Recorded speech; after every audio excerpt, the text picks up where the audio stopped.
नमस्कार, मैं डॉक्टर शशांक कृष्णन। मैं एक स्पाइन सर्जन हूँ और आज मैं बात करूँगा L4 L5 प्रोलैप्स के बारे में। L4 L5 इंटरवर्टिब्रल डिस्क हमारी L4 यानी लंबर 4 वर्टिब्रा और लंबर 5 वर्टिब्रा के बीच में होती है। ये second most common disc prolapse होता है और L5 S1 disc prolapse first यानी कि मोस्ट कॉमन डिस्क प्रोलैप्स होता है। ये इमेजेस हैं यहाँ पर, हम उसको समझने की कोशिश करेंगे। ये हमारी लंबर स्पाइन है, L4 वर्टिब्रा, L5 वर्टिब्रा और ये इसके बीच की डिस्क में दिख रही है, हम साइड से देख रहे हैं। और अगर हम इस सेक्शन को यहाँ से कट करके ऊपर से देखें तो ये कुछ हमें इस प्रकार से दिखाई देगा। ये अगर ये हमारी बैक है, ये हमारी फ्रंट है।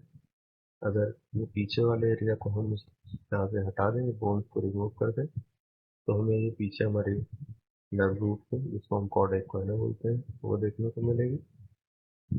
ये हमारी L3 वर्टिब्रा हो गई, ये हमारी L4 वर्टिब्रा हो गई और उसके बीच का जो एरिया है उसको हम इंटरवर्टिब्रल डिस्क। और जो हमारा डिस्क प्रोलैप्स होता है उसको हम जोन्स में डिवाइड करते हैं डिपेंडिंग ऑन की डिस्क प्रोलैप्स किस एरिया में है। तो अगर ये सेंट्रल एरिया में हुआ है यानी कि इस एरिया में, तो इसको हम सेंट्रल डिस्क प्रोलैप्स बोलते हैं। अगर ये सेंटर से थोड़ा साइड में हुआ है तो हम पैरासेंट्रल या सब आर्टिकुलर डिस्क प्रोलैप्स बोलते हैं। और अगर ये हमारे नंबर पेडिकल्स है यानी कि इस एरिया को हमने कट कर दिया, ये हमारा इंटरवर्टिब्रल फोरामिना है। तो ये जो जोन है दो पेडिकल्स के बीच में, ये फोरामिनल जोन है, यहाँ डिस्क कोलैप्स करेगी तो इसको हम फोरामिनल डिस्क कोलैप्स बोलेंगे।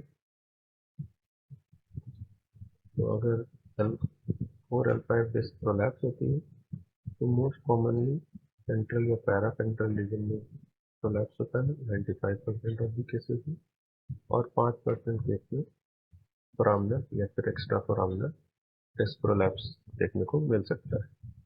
तो अगर L4 L5 डिस्क प्रोलैप्स होता है तो मोस्ट कॉमनली हमारी जो L5 नर्व रूट होती है उसके सिम्टम्स हमें देखने को मिलेंगे। उसकी वजह से पेन, पैरास्थीसिया यानी कि एबनॉर्मल सेंसेशन, या फिर L5 नर्व रूट जिन भी मांसपेशियों को सप्लाई करती है उसमें हमें कमजोरी देखने को मिल सकती है। अगर ये डिस्क प्रोलैप्स करके ऊपर माइग्रेट कर जाए तो L4 नर्व रूट के भी सिम्टम्स हमें देखने को मिल सकते हैं। देखिए हम MRI इमेज में देख सकते हैं, L4 वर्टिब्रा है, L5 वर्टिब्रा है और ये डिस्क हर्निएट करके या प्रोलैप्स करके ये बाहर निकल गई और यहाँ पे ये नर्व रूट को प्रेस कर रही है। तो अगर जो हमारे L5 नर्व रूट के सिम्टम्स हैं मोस्ट कॉमनली हमें रेडिएटिंग पेन देखने को मिलेगा, यानी पेशेंट कंप्लेन करेगा कि उसे बटक से पेन रेडिएट करते हुए टांगों में यानी लेग्स में बाहर की तरफ पेन होता है और पंजे के ऊपरी भाग में अंदर की तरफ भी दर्द हो सकता है। या कई बार मरीज जो हमारा एक फर्स्ट स्पेस वाला एरिया है यानी कि जो हमारा ये ग्रेड 2 है और सेकेंड 2 है, इसके बीच के एरिया में पेशेंट नमनेस की भी कंप्लेन कर सकता है या फिर पूरे पैर में भी नमनेस की कंप्लेन हो सकती है। मरीज कई बार कंप्लेन करेगा कि बैठने से उसका दर्द बढ़ जाता है और सिटिंग इंटॉलरेंस यानी कि 5-10 मिनट बैठने के बाद मरीज को सीवियर पेन होना शुरू हो जाता है। तो जो टेस्ट होता है जो डॉक्टर करते हैं यूजुअली उसको हम स्ट्रेट लेग रेज टेस्ट बोलते हैं। यहाँ पर मरीज को सीधा लिटा दिया जाता है और फिर हम उसके पैर को ऊपर उठाते हैं, नीज को स्ट्रेट रखते हैं, एंकल को स्ट्रेट रखते हैं। और अगर 30 से 70 डिग्री के बीच में पेन होता है तो उसको हम straight leg raise test positive बोलते हैं। कई बार मरीज को कमजोरी भी हो सकती है और कमजोरी को हम ग्रेडिंग करते हैं, medical research council grading. Grade 0 का मतलब असल में कोई पावर नहीं, ग्रेड 5 का मतलब नॉर्मल पावर। तो हमको एक्सटेंशन को चेक करते हैं, यानी कि जो ग्रेड 2 है उसको अगेंस्ट ग्रेविटी हम चेक करते हैं। मरीज अगर उठा पा रहा है तो हम बोलते हैं ग्रेड 3 की पावर है, अगर नहीं उठा पा रहा है तो ग्रेड 2 या उससे कम पावर होगी, और इसको हम अगेंस्ट रेजिस्टेंस भी चेक कर सकते हैं। सेकेंड जो होता है, हम मरीज को अपने एड़ियों पर चढ़ने को बोलते हैं, पंजे को ऊपर करके। इससे हम एंकल की पावर को चेक करते हैं। अगर पंजा गिर जा रहा है तो मरीज को ग्रेड 3 या उससे कम पावर है, और अगर मरीज अपनी एड़ियों पे चल ले रहा है तो विद पावर ग्रेड 3 या उससे ज़्यादा हो। यहाँ पर इसे हम देख रहे हैं, दाहिना पंजा मरीज का नीचे की तरफ गिर जा रहा है, इसको हम फुट ड्रॉप बोलते हैं। तो अगर एंकल डॉट के फ्लेक्शन की पावर ग्रेड ग्रेड 2 या ग्रेड 1 है तो मरीज को फुट ड्रॉप हो सकता है, इसे हम कंप्लीट फुट ड्रॉप बोलते हैं। और तीसरा, मरीज के कूलों में भी कमजोरी हो सकती है। तो मरीज को हम करवट लिटाकर जिस पैर में कमजोरी होगी उसमें हम अगेंस्ट ग्रेविटी मरीज को पैर को ऊपर करने के लिए कहते हैं।